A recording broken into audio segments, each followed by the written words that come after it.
பாணாசுரனின் மகளாகிய உஷைக்கு பார்வதி தேவி வரம் தருதல். சிவபுராணம். பார்வதி தேவி எம்பெருமானுடன் மகிழ்ந்து கொண்டிருந்த தருணத்தை கண்டு கொண்டிருந்த பாணாசுரனின் மகளாகிய உஷையின் உள்ளத்தில் ஒருவிதமான ஏக்கம் உண்டாயிற்று.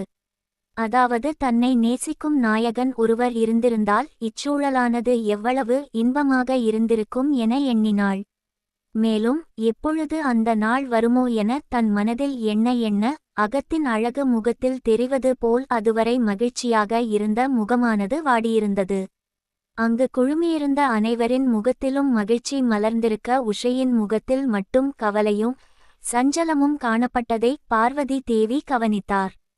உஷையின் மனவருத்தத்திற்கான காரணத்தையும் அவள் மனதில் கொண்டுள்ள எண்ணத்தையும் உணர்ந்த பார்வதி தேவி உஷையை தனது பக்கத்தில் அழைத்து, வருத்தம் வேண்டாம் தேவி. உன் மனதில் இருந்த எண்ணங்களை நான் அறிவேன். கூடிய விரைவில் உன் மனதிற்கு பிடித்த நாயகனோடு மகிழ்ச்சியுடன் இருக்கக்கூடிய காலம் வரும் என்று கூறினார். பார்வதி தேவியின் அருளால் மனதில் இருந்த துன்பங்கள் யாவும் நீங்கிய உஷை மனதில் புதுவித நம்பிக்கையோடு, தாயே, நான் எப்பொழுது என் நாயகனான கணவருடன் கூடி இன்புறுவேன் என்று கேட்டார். இப்பொழுதில் இருந்து 7வது மாதத்தில் வைகாசி சுக்லபட்ச துவாதசி திதியில் உபவாசம் இருந்து நடுராத்திரியில் நீ அயர்ந்த நித்திரையிலிருக்கும்போது உன்னை யார் வந்து அடைந்து இன்புற செய்கிறானோ அவனே உன் நாயகனான கணவன் என்றும் அவனுடன் இணைந்து சகல சௌபாக்கியத்தையும் அனுபவித்து சுகமாய் வாழ்வாய் என்றும் நீ இளம் வயதிலிருந்தே திருமாலை எண்ணி பூஜித்து வந்து கொண்டிருந்தால் உனக்கு இத்தகைய பேறு கிடைக்கும் என பார்வதி தேவி ஆசீர்வதித்தார். மனதில் இருந்த கவலைகள் நீங்கி உஷை நாணத்தால் தலை குனிந்து நின்றாள். பின்பு தேவியை பார்த்து பணிந்து வணங்கினாள். சிறிது காலம் கழித்து எம்பெருமானும் பார்வதி தேவியும் கைலாயம் சென்றனர். மற்ற தேவர்கள் அவரவர் வாகனங்களில் அமர்ந்து தத்தமது இடங்களை அடைந்தார்கள். எம்பெருமானின் கூற்றுகளை கேட்ட பாணாசுரன் மிகவும் மகிழ்ந்து எம்பெருமானை துதித்து இரு கைகூப்பி வணங்கி தன்னை ஆசிர்வதிக்க வேண்டினார்.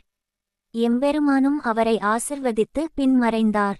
எம்பெருமான் மறைந்த பின்பு தனது இரு தோள்களையும் பாணாசுரன் மிகுந்த கர்வத்துடனும் தனது ஆயுதத்திற்கு வேலை வந்துவிட்டது என்று கூறி தட்டிக்கொண்டு தனது அரசாட்சியில் உள்ள ஆயுத கிடங்கை அடைந்தான். சிவபெருமானின் கூற்றுகளை தனது மந்திரியான குபாண்டனிடம் தெரிவித்து எந்த கணத்திலும் தோன்றக்கூடிய யுத்தத்திற்கு தகுந்த முறையில் படைகளையும் ஆயுதங்களையும் தயார் நிலையில் வைத்திருக்க வேண்டும் என்று ஆணையிட்டார். யுத்த கலையில் தேர்ச்சி பெற்று என் இரு கைகளையும் வெட்ட வருகின்ற அவன் தலையை கொய்து எறிய வேண்டும். அப்பொழுது நான் மிகுந்த மகிழ்ச்சி அடைவேன் என்று கூறி ஆயுத கிடங்கு அதிரும் வண்ணம் சிரித்துக்கொண்டு அந்த கணப்பொழுதிற்காக காத்து கொண்டிருந்தான். இவ்வாறு இருக்கையில் பார்வதி தேவி பாணாசுரனின் மகளான உஷைக்கு வரமளித்த வைகாசி மாதமும் வந்தது.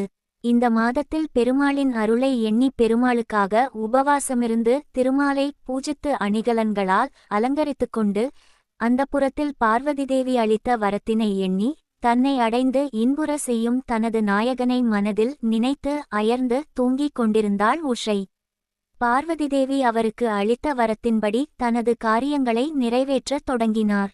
சிவபெருமான் ரதிதேவிக்கு அளித்த வரத்தின் அடிப்படையில் மன்மதன் துவாரகையில் கிருஷ்ணனின் புத்திரனாக பிரத்யும்னன் என்ற பெயரில் பிறந்து வளர்ந்தார்.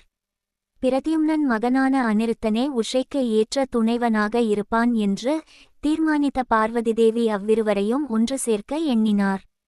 அப்பொழுது மனித அவதாரம் எடுத்த கிருஷ்ணனின் பேரனாகிய அனிருத்தன் என்பவர் பார்வதி தேவியின் யோகா மாயையால் துவாரகையிலிருந்து சோனிதபுரியில் உஷை இருக்கும் இடமான அந்தப்புரத்தில் நித்திரையில் இருந்த அவளின் அருகில் விட்டுவிட்டார். சிறிது நேரத்தில் கண் விழித்த அனிருத்தன் தான் இருக்கும் இடம் எதுவென்று அறியாமல் தான் இருக்கும் இடத்தை சுற்றிலும் பார்த்து கொண்டிருந்தார்.